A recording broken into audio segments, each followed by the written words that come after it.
Assalamualaikum warahmatullahi wabarakatuh. Innal hamdalillah nahmaduhu wa nasta'inuhu wa nastaghfiruh wa na'udzu billahi min shururi anfusina wa sayyiati a'malina may yahdihillahu fala mudilla lahu wa may yudlil fala hadiyalah wa ashhadu an la ilaha illallah wahdahu la syarika lah wa ashhadu anna Muhammadan abduhu wa rasuluh. Ya ayyuhalladzina amanu taqullaha haqqa tuqatih wa la tamutunna illa wa antum muslimun. Ya ayyuhan nasu taqu rabbakumul ladzi khalaqakum min nafsin wahidah wa khalaqa minha zawjaha wa batha minhuma rijalan katsiran wa nisaa'a wattaqullaha alladzi tasaaluna bihi wal arham innallaha kana 'alaikum raqiba.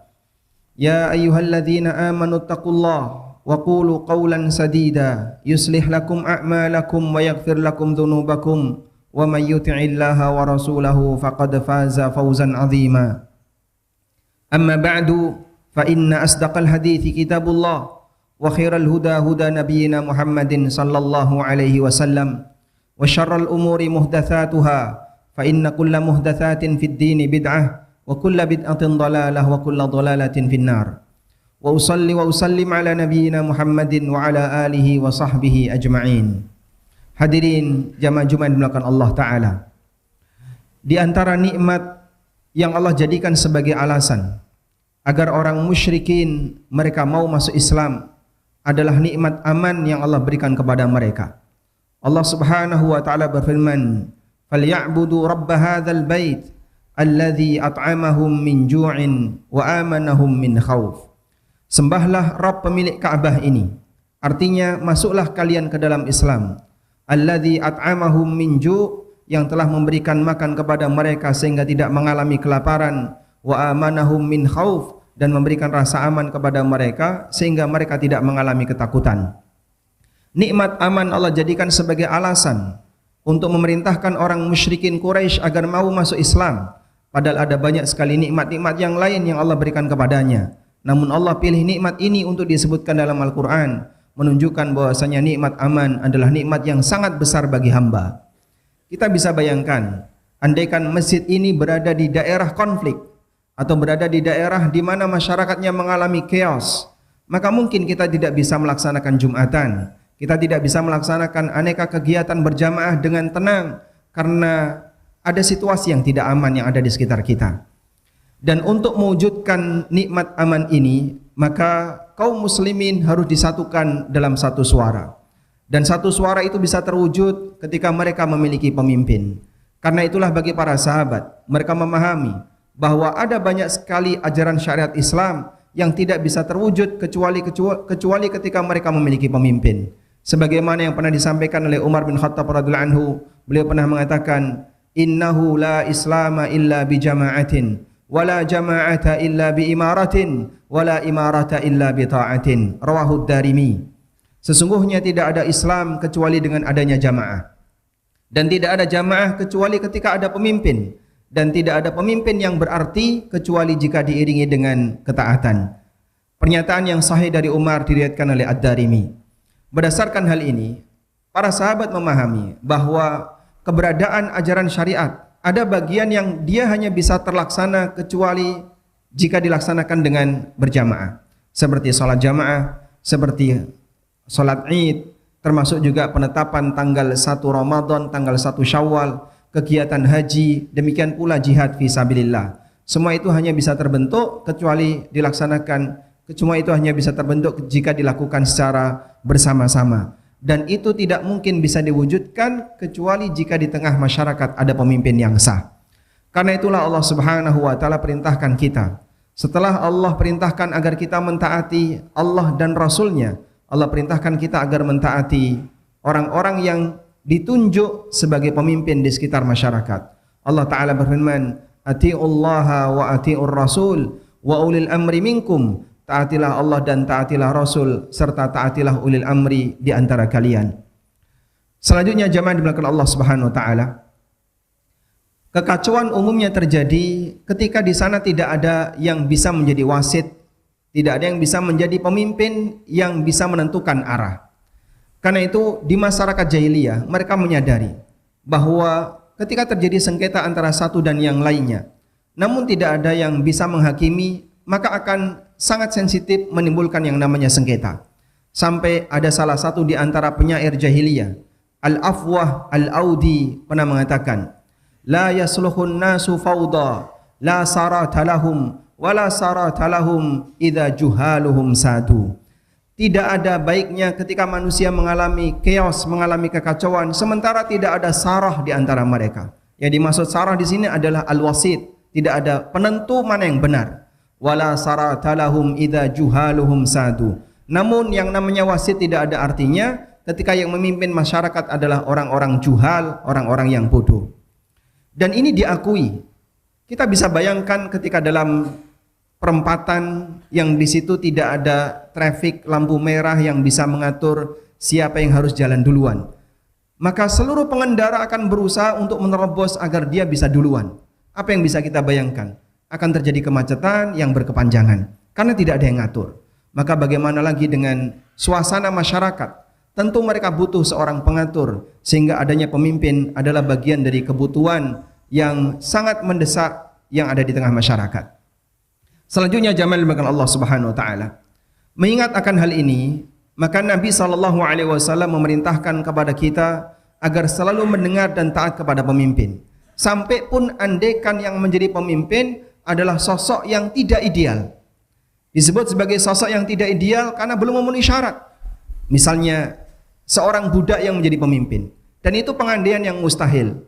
Rasulullah SAW bersabda, asmi' wa ati wa in ta'ammara alaikum abdun habashi. Tetap dengarkan dan taati walaupun yang menjadi pemimpin kalian adalah seorang budak dari Habsyi. Dan budak mustahil jadi pemimpin, sebab budak tentu saja dia di bawah kekuasaan pemiliknya. Namun pengandaian ini memberikan kita isyarat bahwa andai pun ada pemimpin yang tidak memenuhi persyaratan ideal, bukan berarti dia layak untuk kemudian dilengsarkan, tapi kaum muslimin tetap diperintahkan untuk mendengarkan dan taat kepadanya. Bahkan Nabi SAW memberikan janji, sebagaimana disebutkan dalam hadis riwayat Ahmad dan juga diriwayatkan oleh Ibnu Abi Asim dalam kitabnya As-Sunnah. Rasulullah SAW bersabda, khamsun man fa'ala wahidatan minhunna kana dhaminan 'ala Allah. Ada 5 hal, siapa yang melakukan salah satu di antaranya, maka Allah Subhanahu wa taala akan memberikan jaminan kepadanya. Dan yang dimaksud jaminan di sini adalah Allah akan berikan kecukupan kepadanya.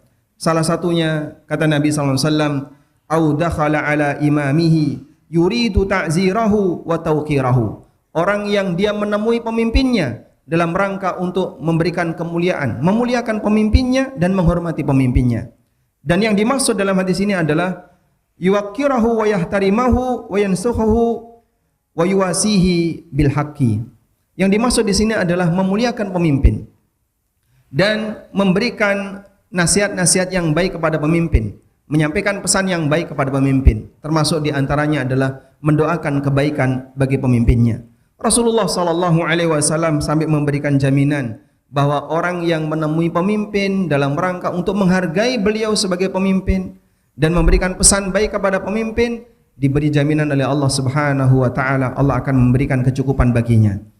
Sebaliknya jamaah, apabila seorang muslim punya keinginan jahat kepada pemimpinnya, sehingga setiap kali ada pemimpin dia selalu dalam posisi sebagai antagonis bagi pemimpinnya, selalu mengkritik, selalu menyudutkan, selalu memberikan pernyataan yang menyakitkan bagi pemimpinnya dan seterusnya, maka orang semacam ini bisa jadi akan dihinakan oleh Allah Subhanahu wa taala. Sebagaimana disebutkan dalam hadis dari Abu Bakrah radhiyallahu anhu, Nabi sallallahu alaihi wasallam memberikan peringatan, man ahana sultanallah, man ahana sultanallahi fil ardi ahanahullah. Barang siapa yang menghinakan pemimpin Allah di muka bumi. Dan yang dimaksud pemimpin Allah di muka bumi adalah para pemimpin yang ada di tengah masyarakat, yang mereka punya wilayah. Ahanahullah, maka orang ini akan dihinakan oleh Allah Ta'ala. Hadis sahih riwayat Ahmad dan Tirmidzi. Sehingga sinkron antara mereka yang memuliakan pemimpin, memberikan pesan yang baik bagi pemimpin, mendoakan pemimpin, dimuliakan oleh Allah, dan sebaliknya bagi mereka yang menghinakan pemimpin, akan dihinakan oleh Allah Subhanahu wa taala. Jamaah dimuliakan Allah, barangkali di antara kita mungkin tidak bisa ketemu langsung dengan para pemimpin kita. Namun mungkin kita merasakan dampak baik dari keberadaan kebijakan-kebijakan positif yang mereka buat. Maka jangan lupa untuk memberikan rasa terima kasih. Salah satunya adalah mendoakan kebaikan bagi mereka.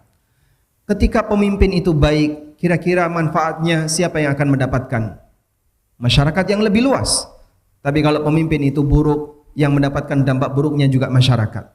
Karena itu di antara perjuangan muslim adalah banyak mendoakan pemimpin agar mereka diberi kebaikan oleh Allah Subhanahu wa taala. Dalam kitabnya Syarhus Sunnah, Imam Al-Barbahari rahimahullah pernah mengatakan, "Wa idza ra'aita ar-rajula yad'u lis-sultani bis-salah fa'lam annahu sahibu sunnatin insyaallah." Kalau kamu melihat ada orang yang mendoakan kebaikan bagi pemimpinnya, ketahuilah bahwasanya itu salah satu di antara tanda ahlu sunnah insyaallah. Wa idza ra'aita ar-rajula yad'u 'ala sultan fa'lam annahu sahibu hawan. Tapi kalau kau melihat ada orang yang mendoakan keburukan bagi pemimpinnya, ketahuilah itu salah satu di antara tanda orang yang menyimpang. Jadi sampai para ulama menjadikan doanya seorang muslim terkait pemimpinnya, apakah doa baik atau doa buruk, lebih banyak mengumpat ataukah memohon kepada Allah kebaikan untuk pemimpinnya, ini sebagai pemisah antara ahlu sunnah dengan yang bukan ahlu sunnah. Sebagaimana keterangan yang disampaikan oleh Al-Barbahari. Dan dulu para ulama mereka sangat semangat untuk mendoakan kebaikan bagi pemimpinnya. Dengan alasan besar tadi, kalau pemimpinnya baik, maka dampak baiknya tidak hanya dirasakan oleh yang bersangkutan, tapi juga dirasakan oleh seluruh masyarakat yang ada di sekitarnya. Seperti yang pernah disampaikan oleh seorang ulama kibar, Fudail bin Iyad rahimahullahu ta'ala, di mana beliau pernah mengatakan, "Lau kana li da'watun mustajabah ma ja'altuha illa li sultan." Andaikan aku punya satu kesempatan doa yang pasti mustajab, maka tidak akan aku gunakan doa itu kecuali untuk kebaikan pemimpin. Kita mungkin ketika diberi kesempatan oleh Allah untuk berdoa dan doa itu pasti mustajab, yang kita pikirkan hanya diri kita pribadi. Tapi beda dengan ulama. Ketika ulama itu memiliki satu kesempatan doa yang pasti mustajab, dijamin oleh Allah pasti akan diijabahi, maka doa itu tidak akan digunakan kecuali untuk kebaikan pemimpinnya. Demikianlah prinsip yang dimiliki oleh para ulama. Mereka punya semangat untuk mendoakan kebaikan bagi pemimpinnya. Kami akhiri khutbah yang pertama ini dengan membacakan sebuah nasihat yang pernah disampaikan oleh Imam Sahal bin Abdullah At-Tustari rahimahullah. Beliau pernah mengatakan, ada keseimbangan antara pemimpin dunia dan pemimpin agama. Mereka adalah umara dan ulama, dan dua-duanya adalah ulul amri. Maka Sahal bin Abdullah At-Tustari mengatakan, la yazalun nasu bi khairin ma'azzamus sultan wal ulama. Masyarakat akan selalu bertahan dalam kebaikan, akan selalu mendapatkan kebaikan sepanjang mereka memuliakan pemimpin dunia dan memuliakan pemimpin agama, yaitu para ulama. Fa idza azzamu hadaini aslahallah. Kalau mereka memuliakan dua orang ini, maka Allah akan memperbaiki kehidupannya, dunyahum wa ukhrahum, baik dunia maupun akhirat mereka. Wa idza istakhaffu bihadzaini afsada dunyahum wa ukhrahum. Tapi kalau mereka meremehkan dua manusia ini, yaitu para pemimpin dan ulama, maka Allah Subhanahu wa taala akan merusak. Allah akan memberikan kehinaan bagi dunia dan akhiratnya. Pernyataan ini dikutip oleh Al-Qurtubi dalam tafsirnya. Kita mohon kepada Allah Subhanahu wa taala, semoga Allah taala menganugerahkan pemimpin yang baik bagi bangsa Indonesia, baik tingkat pusat maupun tingkat daerah, dan semoga Allah taala memberikan hidayah dan kebaikan bagi pemimpin-pemimpin yang saat ini sedang menjabat, dan semoga Allah memberikan keberkahan bagi masyarakat Indonesia. Demikian sebagai khutbah yang pertama, aqulu qauli hadza wa astaghfirullah. Alhamdulillah, alhamdulillahi wa kafa, wassalatu wassalamu ala rasulil mustafa wa ala alihi wa sahbihi wa mawalah. Wa ashhadu an la ilaha illallah wahdahu la syarika lah, wa ashhadu anna Muhammadan abduhu wa rasuluh. Ya ayyuhalladzina amanu taqullaha haqqa tuqatih wa la tamutunna illa wa antum muslimun. Hadirin jamaah Jumat dimulakan Allah Ta'ala. Kita menyadari tidak ada manusia yang maksum kecuali para nabi. Dan pemimpin yang ada di zaman kita, mereka bukan para nabi. Sehingga bisa dipastikan mereka juga mengalami kesalahan sebagaimana kita pernah mengalami kesalahan. Maka ada bagian kesalahan yang dilakukan oleh pemimpin yang itu mungkin berdampak buruk bagi masyarakatnya. Dan ada bagian kesalahan yang dilakukan oleh pemimpin yang sifatnya pribadi. Lalu bagaimana cara kita bersikap? Allah Subhanahu wa taala menyebutkan dalam Al-Qur'an, "Wa kadzalika nuwalli ba'dadh-dhalimina ba'dan bima kanu yaksibun." Demikianlah kami jadikan orang zalim untuk menjadi orang pemimpin bagi orang zalim yang lain. Kami jadikan orang zalim, makhluk yang zalim untuk memimpin makhluk zalim yang lain bima kanu yaksibun, disebabkan perbuatan yang mereka lakukan. Maksud dari ayat ini dipahami oleh para ulama. Kehadiran pemimpin yang zalim di sebuah masyarakat itu dipahami sebagai hukuman bagi masyarakat tersebut. Allah Subhanahu wa taala terkadang memberikan ujian dan hukuman bagi sekelompok masyarakat dengan hadirnya pemimpin yang sangat tidak ideal, bahkan mendolimi rakyatnya. Kalaupun misalnya dalam situasi tertentu kita mengalami seperti itu, ada pemimpin yang kita rasakan dia sangat dolim kepada rakyatnya, maka bagi para ulama mereka memahami, jadikan itu sebagai kesadaran bagi kita bahwa ini adalah bagian dari hukuman yang diberikan oleh Allah Subhanahu wa taala. Karena itu ada sebuah ungkapan yang disampaikan oleh para ulama, ummalukum a'malukum. Ummalukum a'malukum. Pemimpin kalian itu berbanding lurus dengan kualitas amal perbuatan kalian. Kama takununa yuwalla alaikum. Seperti kondisi yang kalian alami, seperti itu pula nanti kalian akan diberi pemimpin oleh Allah Ta'ala. Seorang ulama yang bernama At-Turtushi, beliau bermadzhab Malikiyah. Beliau punya satu buku judulnya Sirajul Muluk, yang juga membahas tentang masalah politik dalam Islam. Kata beliau, wa kanal ulama'u yaqulun.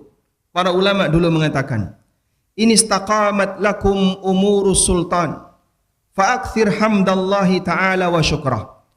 Kalau kalian melihat ada pemimpin yang baik, pemimpin yang bisa menyatukan masyarakat, pemimpin yang adil di masyarakat, fa'akthir hamdallahi ta'ala wa syukrahu, maka perbanyaklah memuji Allah dan bersyukur kepadanya. Karena itu berarti anugerah yang Allah berikan kepada masyarakat. Wa in ja'akum minhu ma takrahun.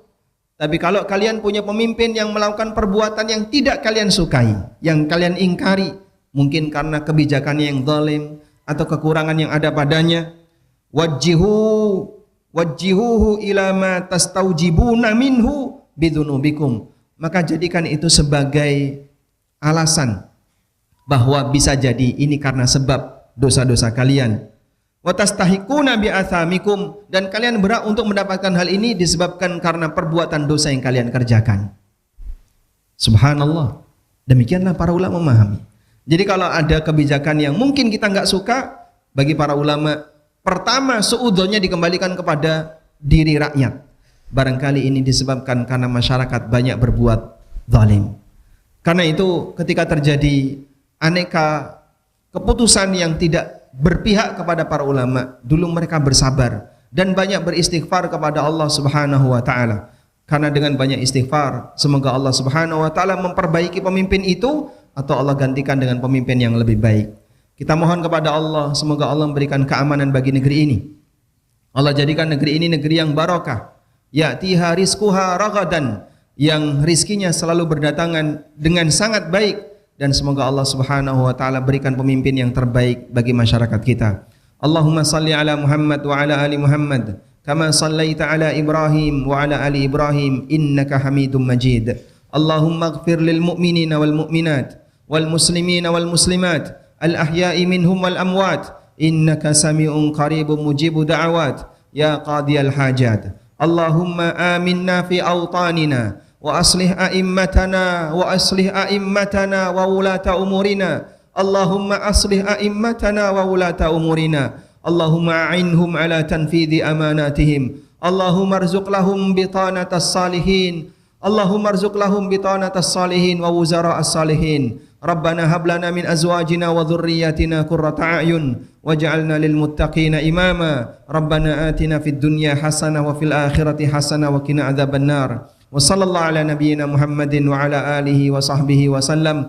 Wa akhiru da'wana anil hamdulillahi rabbil alamin. Wa qumu ila salatikum. Mari bergabung bersama ANB Akademi Angkatan Kelima. Insya Allah, pendaftaran dibuka dari tanggal 1 hingga 19 Januari 2025. Untuk informasi lengkap, kunjungi anbacademy.id.